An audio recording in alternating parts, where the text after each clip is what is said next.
Jeri Williams, who is now an inspirational speaker and activist for the city of Portland, gained the success and power she has today by first surviving an extremely bitter past.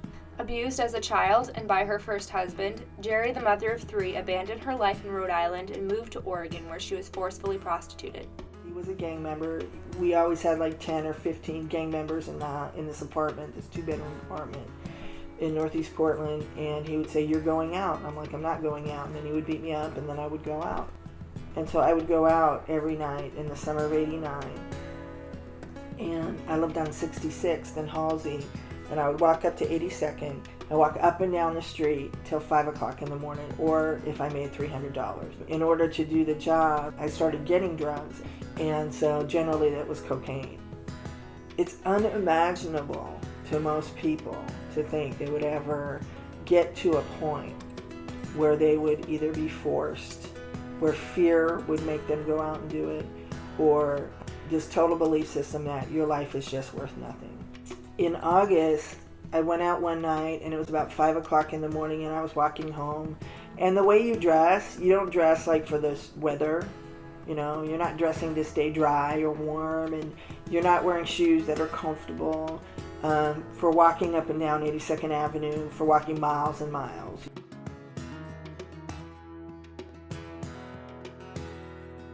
This gentleman pulled over in a truck and he wanted a date, and he said, "And I'll give you a ride home." And so he had me take off my pants, and then he stuck a knife right here into my neck and said, "Get out of the truck." He said, "Leave your money there." I had it in a fanny pack.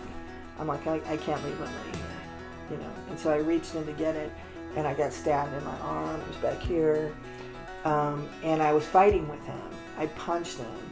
I was fighting with him because there was no way he was going to get my money, and then I was going to go back home and get beat up. And so while I'm fighting him, he scoots across the seat. It was an old pickup, and he starts chasing me down the street. So I'm running down the street half naked at like 5 o'clock in the morning. Cars are going by. This man is chasing me with a knife, nobody stopping. And it was at that point where I was saying, "God, you know, I know I've messed up. Please, if you save me, I will serve you the rest of my life. I will never turn my back on you again." And it just felt like I had wings on my feet. I just moved so fast I got away from him. And as I get home, it's probably like 6 or 7 in the morning now. Here's a girl on the couch.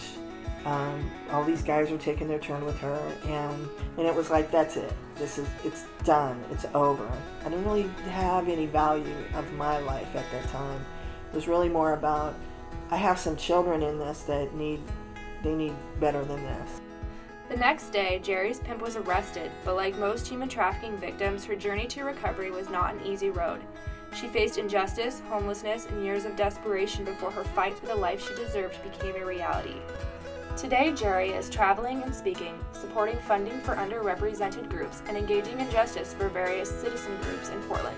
She recently spoke at a prayer vigil at St. Mary's Cathedral in Portland, where she shared her story to an audience of trafficked survivors, victims, and advocates. I started to become the voice for all these people who had been hurt, and it was incredible. It was just incredible. So I did have rights, and I started to see that you can actually create positive things in people's lives. You can create things through the development of campaigns, through strategizing and developing campaigns, and through organizing and doing power analysis and all these different things, all these different tools I was learning. And so then what I realized was that with all the investments these people had made in me, that I, for the rest of my life, need to make investments in others. Now you're seeing all the 31 days of art I'm doing, and that's to feed that part of me who, you know, I was an artist when I was a kid, and that part kind of went away for a long time. Nothing's really impossible. You can do it. And so life is pretty amazing. I live a pretty amazing life.